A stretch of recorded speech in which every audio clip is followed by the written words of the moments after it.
Welcome to the Locked Room. Stories from the golden age of mystery and crime fiction. I'm Mardell, reading The Red House Mystery by A. Milne. Chapter 15. Mrs. Norbury confides in dear Mr. Gillingham. They left the road and took the path across the fields, which sloped gently downwards towards Jallands. Antony was silent, and since it is difficult to keep up a conversation with a silent man for any length of time, Bill had dropped into silence too, or rather he hummed to himself, hit at thistles in the grass with his stick, and made uncomfortable noises with his pipe. But he noticed that his companion kept looking back over his shoulder, almost as if he wanted to remember for a future occasion the way by which they were coming. Yet there was no difficulty about it, for they remained all the time in view of the road and the belt of trees above the long park wall, which bordered its further side, stood out clearly against the sky. Antony, who had just looked round again, turned back with a smile. "What's the joke?" said Bill, glad of the more social atmosphere. "Kaylee, didn't you see?" "See what?"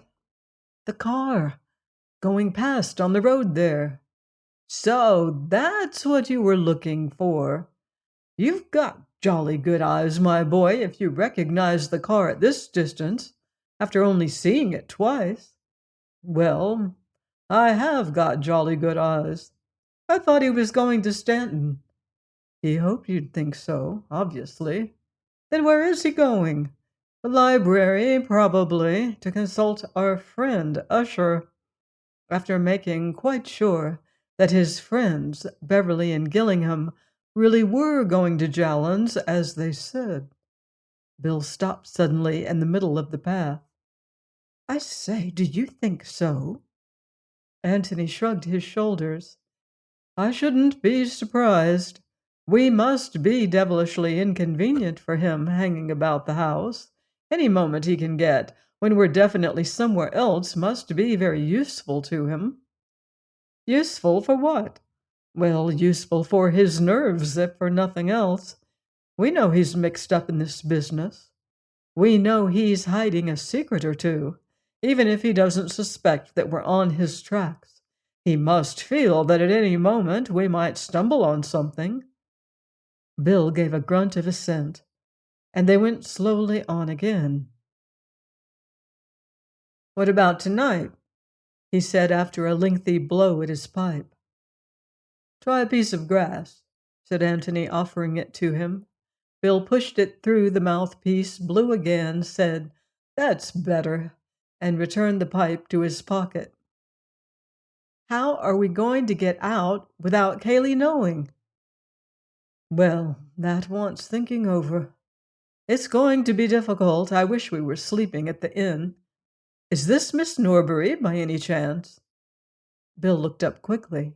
They were close to Jallands now, an old thatched farmhouse which, after centuries of sleep, had woken up to a new world and had forthwith sprouted wings, however, of so discreet a growth that they had not brought with them any obvious change of character.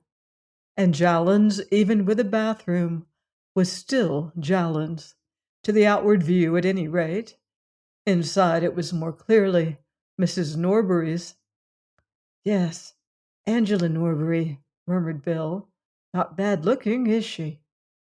The girl, who stood by the little white gate of Jallands, was something more than not bad looking, but in this matter Bill was keeping his superlatives for another. In Bill's eyes she must be judged and condemned by all that distinguished her from Betty Calladine. To Antony, unhampered by these standards of comparison, she seemed quite simply beautiful. "Kaylee asked us to bring a letter along," explained Bill. When the necessary handshakings and introductions were over, "Here you are." "You will tell him, won't you? How dreadfully sorry I am about what has happened. It seems so hopeless to say anything, so hopeless even to believe it. If it is true what we've heard." Bill repeated the outline of events of yesterday. "Yes, and Mr. Ablett hasn't been found yet." She shook her head in distress. "It still seems to have happened to somebody else, somebody we didn't know at all." Then, with a sudden grave smile which included both of them, "But you must come and have some tea." "It's awfully decent of you," said Bill awkwardly, "but we—" "You will, won't you?" she said to Antony. "Thank you very much." Mrs. Norbury was delighted to see them, as she always was to see any man in her house who came up to the necessary standard of eligibility. When her life work was completed and summed up in those beautiful words, "A marriage has been arranged and will shortly take place between Angela, daughter of the late John Norbury," then she would utter a grateful Nunc Dimittis and depart in peace to a better world, if heaven insisted, but preferably to her new son-in-law's more dignified establishment. For there was no doubt that eligibility meant not only eligibility as a husband, but it was not as eligibles that the visitors from the Red House were received with such eagerness today, and even if her special smile for possibles was there, it was instinctive rather than reasoned. All that she wanted at this moment was news, news of Mark, for she was bringing it off at last, and if the engagement columns of the Morning Post were preceded, as in the case of its obituary columns, by a premonitory bulletin, the announcement of yesterday would have cried triumphantly to the world, or to such a part of the world as mattered, "A marriage has very nearly been arranged by Mrs. Norbury, and will certainly take place between Angela, the only daughter of the late John Norbury, and Mark Ablett of the Red House." And coming across it on his way to the sporting page, Bill would have been surprised, for he had thought that if anybody, it was Cayley. To the girl it was neither. She was often amused by her mother's ways, sometimes ashamed of them, sometimes distressed by them. The Mark Ablett affair had seemed to her particularly distressing, for Mark was so obviously in league with her mother against her. Other suitors upon whom her mother had smiled had been embarrassed by that championship. Mark appeared to depend on it as much as on his own attractions, great though he thought these to be. They went a wooing together. It was a pleasure to turn to Cayley, that hopeless ineligible. But alas, Cayley had misunderstood her. She could not imagine Cayley in love until she saw it, and tried, too late, to stop it. That was 4 days ago. She had not seen him since, and now here was this letter. She dreaded opening it. It was a relief to feel that at least she had an excuse for not doing so while her guests were in the house. Mrs. Norbury recognized at once that Antony was likely to be the more sympathetic listener, and when tea was over, and Bill and Angela had been dispatched to the garden with the promptness and efficiency of the expert, dear Mr. Gillingham found himself on the sofa beside her, listening to many things which were of even greater interest to him than she could possibly have hoped. "It is terrible, terrible," she said, "and to suggest that dear Mr. Ablett—" Antony made suitable noises. "You've seen Mr. Ablett for yourself. A kinder, more warm-hearted man. Antony explained that he had not seen Mr. Ablett. Oh, yes, of course I was forgetting, but believe me, Mr. Gillingham, you can trust a woman's intuition in these matters. Antony said that he was sure of this. Think of my feelings as a mother. Antony was thinking of Miss Norbury's feelings as a daughter and wondering if she guessed that her affairs were now being discussed with a stranger. Yet what could he do? What indeed did he want to do except listen, in the hope of learning? Mark engaged? Or about to be engaged? Had that any bearing on the events of yesterday?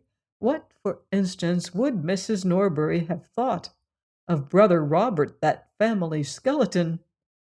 Was this another reason for wanting Brother Robert out of the way? I never liked him, never. Never liked, said Antony, bewildered. But that cousin of his, Mr. Cayley. Ah, I ask you, Mr. Gillingham, am I the sort of woman to trust my little girl to a man who would go about shooting his only brother? I'm sure you wouldn't, Mrs. Norbury. If there has been any shooting done, it has been done by somebody else. Antony looked at her inquiringly. I never liked him, said Mrs. Norbury firmly. Never. However, thought Antony to himself, that didn't quite prove that Cayley was a murderer. How did Miss Norbury get on with him? He asked cautiously. There was nothing in that at all, said Miss Norbury's mother emphatically. Nothing. I would say so to anybody. Oh, I beg your pardon, I never meant. Nothing. I can say that for dear Angela with perfect confidence. Whether he made advances. She broke off with a shrug of her plump shoulders. Antony waited eagerly. Naturally they met. Possibly he might have. I don't know. But my duty as a mother was clear, Mr. Gillingham. Mr. Gillingham made an encouraging noise.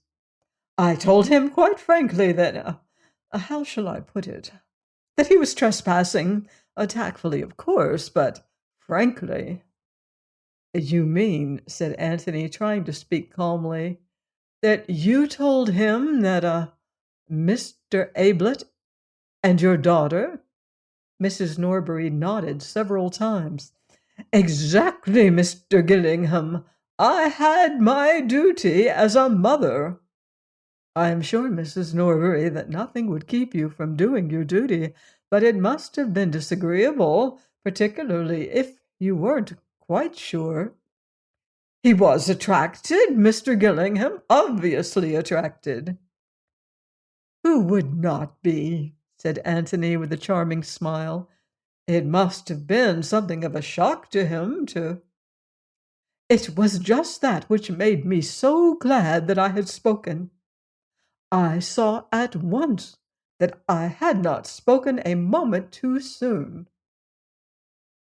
There must have been a certain awkwardness about the next meeting, suggested Antony. Naturally, he has not been here since. No doubt they would have been bound to meet up at the Red House sooner or later. Oh, this was only quite lately. Last week, Mr. Gillingham. I spoke just in time. Ah, said Antony under his breath. He had been waiting for it. He would have liked now to have gone away, so that he might have thought over the new situation by himself, or perhaps preferably to have changed partners for a little while with Bill. Miss Norbury would hardly be ready to confide in a stranger with the readiness of a mother, but he might have learnt something by listening to her. For which of them had she the greater feeling, Cayley or Mark? Was she really prepared to marry Mark? Did she love him? Or the other? Or neither? Mrs. Norbury was only a trustworthy witness in regard to her own actions and thoughts. He had learnt all that was necessary of those, and only the daughter now had anything left to tell him. But Mrs. Norbury was still talking. "Girls are so foolish, Mr. Gillingham," she was saying. "It is fortunate that they have mothers to guide them. It was so obvious to me from the beginning that dear Mr. Ablett was just the husband for my little girl. You never knew him?" Antony said again that he had not seen Mr. Ablett. "Such a gentleman, so nice-looking in his artistic way, a regular Velasquez, I should say Van Dyck. Angela would have it that she could never marry a man with a beard, as if that mattered when—" She broke off, and Antony finished her sentence for her. "The Red House is certainly charming," he said. "Charming, quite charming, and it is not as if Mr. Ablett's appearance were in any way undistinguished. Quite the contrary. I'm sure you agree with me." Antony said that he had never had the pleasure of seeing Mr. Ablett. "Yes, and quite the center of the literary and artistic world. So desirable in every way." She gave a deep sigh and communed with herself for a little. Antony was about to snatch the opportunity of leaving when Mrs. Norbury began again. "And then there's this great Grace brother of his. He was perfectly frank with me, Mr. Gillingham. He would be. He told me of this brother, and I told him that I was quite certain it would make no difference to my daughter's feelings for him. And after all, the brother was in Australia." "When was this?" "Yesterday." Antony felt that if Mark had only mentioned it after his brother's announcement of a personal call at the Red House, this perfect frankness had a good deal of wisdom behind it.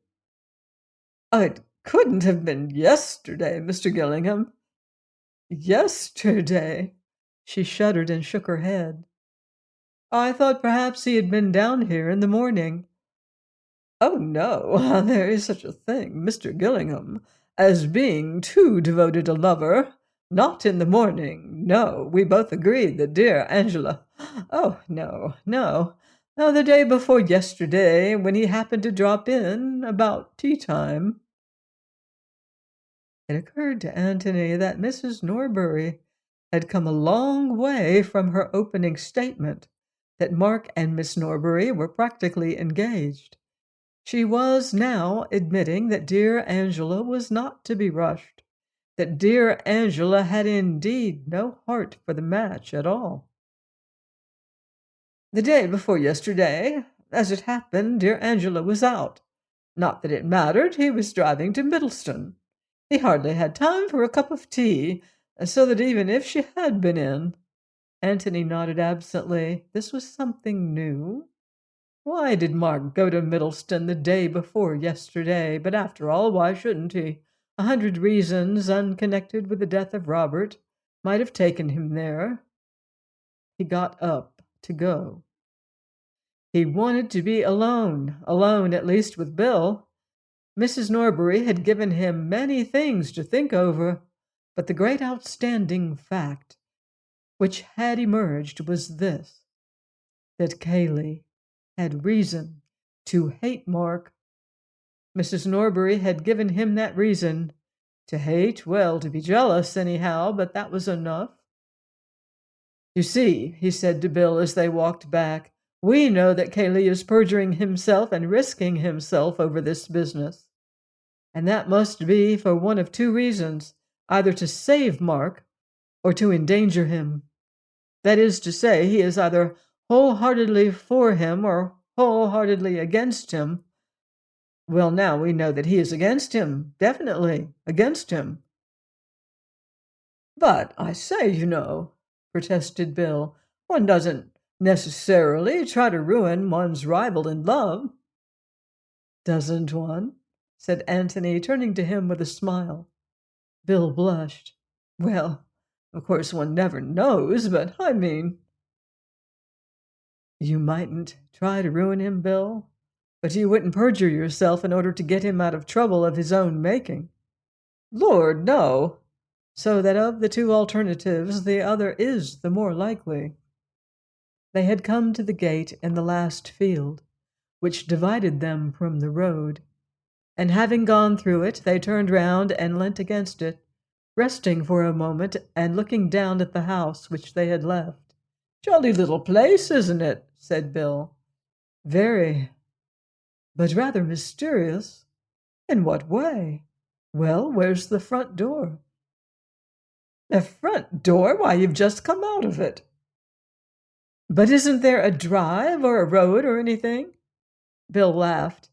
"No, and that's the beauty of it to some people, and that's why it's so cheap, and why the Norburys can afford it, I expect. They're not too well off."